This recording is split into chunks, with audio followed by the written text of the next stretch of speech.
Today, America's nicest guy was grilled for his staggering incompetence, and we learned something today. Secretary of State Tony Blinken is not an easy target. He's just too nice. So polite and courteous, even in the face of intense scrutiny, thanking Republicans as they attempted to dismantle him with harsh and borderline rude questions. Here he is answering his first tough question from Congressman Michael McCaul. Can you guarantee to this committee that we will get them out? First, Ranking Member McCaul, thank you for every effort that you made. This is how a lot of it went today. It was just a very, very pleasant afternoon with Republicans trying to get answers and somebody capitulating to them. In the end, Blinken perhaps killed them with kindness. McCaul softened. Some members did hit harder, but the hearing was not the bloodbath Republicans wanted. It wasn't the bloodbath that we deserve after the disaster that has been Afghanistan for the past month. Perhaps the Senate will do better tomorrow. We're going to have to see. But the great irony is Tony Blinken's mild-mannered, kind-hearted personality probably is what got him this job. He certainly hasn't proven himself capable in other ways. And now he's in one of the few positions on the planet where being a kind-hearted capitulator is a serious liability. Mr. Nice Guy is a huge Achilles heel.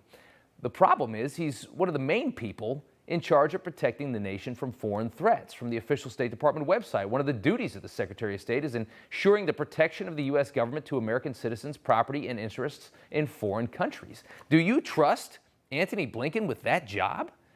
Today he was asked about the U.S. relationship with Pakistan and whether this country should be sending money to a nuclear-armed nation that clearly supports terrorism. Here's the answer. Going forward, what we are looking at, what we have to look at, is an insistence that every country, to include Pakistan, make good on the expectations that the international community has.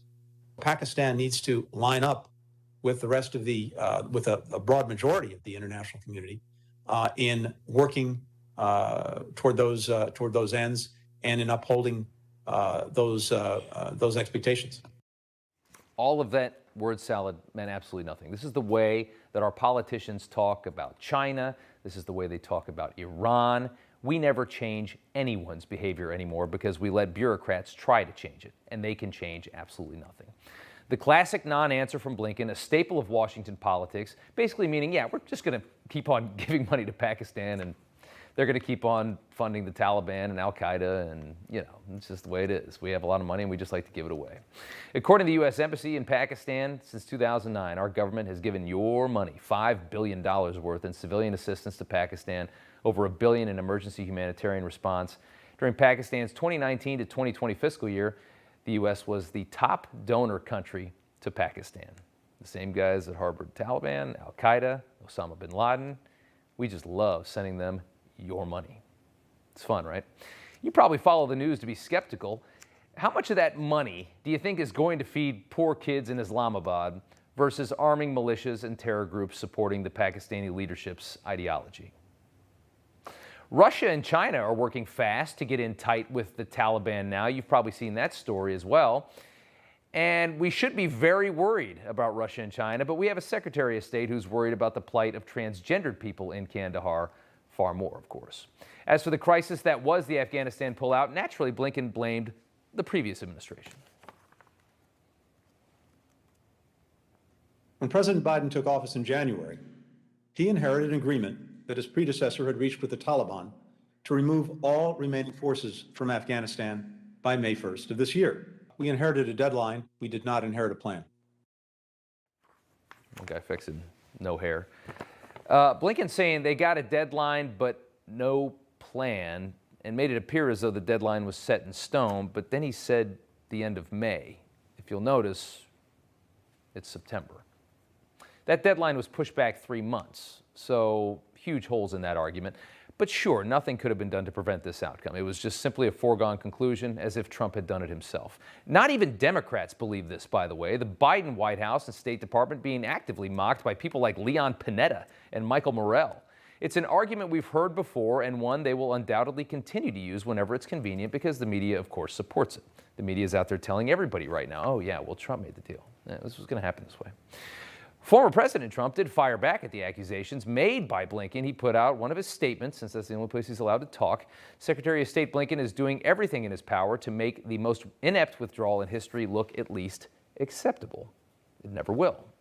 Meanwhile, Blinken's still holding on to that wide-eyed optimism that makes him such a liability in this capacity, still holding out hope the Taliban will create a more inclusive and accepting Afghanistan, one where women are treated as equals instead of essentially slaves.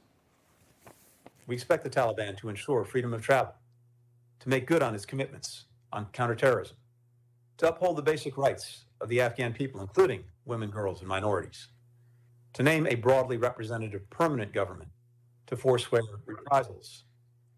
The legitimacy and support the Taliban seeks from the international community will depend on its conduct.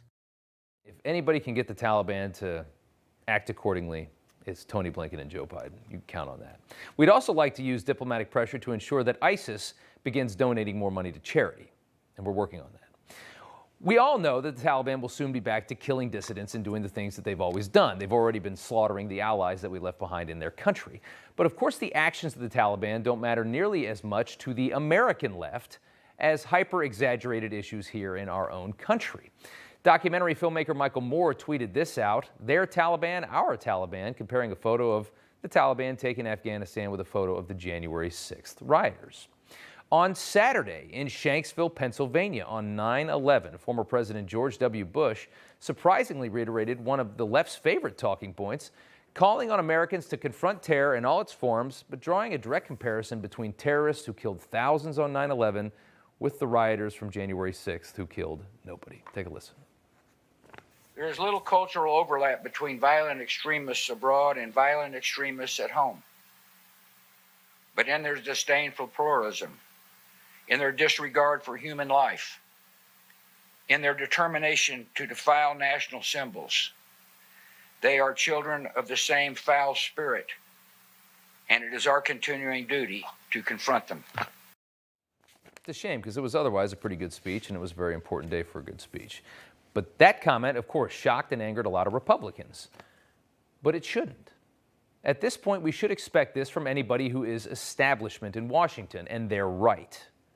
The real threat to their government truly are the types of people we saw at the Capitol on January 6th. The divide in our government between left and right was always quite superficial until recently. Both sides playing a game. They argue, they fight, and at night they have dinner and laugh about it. They always won.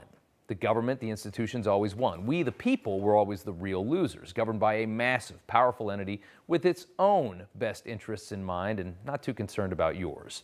What January 6th represented was an assault on that establishment by people that want their government back. And that is horrifying to anybody who's in power. So before you mock those who equate January 6th to 9/11, which is a lot of people on Twitter this weekend, take a pause. Now, to you, January 6th was mostly vandalism against a big marble building you're never going to go inside of. The place you send all your hard-earned money so it'll be wasted and sent to places like Pakistan or to the Northern Triangle or to pay for health care for illegal immigrants or kickbacks of friends of political elites. That's what January 6th was. But to them, January 6th truly was worse than watching 3,000 Americans die. It's the truth. And how scary is that? Hey, I'm Rob Finnerty. Thanks for watching. If you enjoyed this video, please join the conversation in the comments below. Don't forget to subscribe, too. Hit the bell icon to be alerted to breaking news. And remember, there's a whole lot more on Newsmax TV, America's fastest growing cable news network. Newsmax TV, we're real news for real people.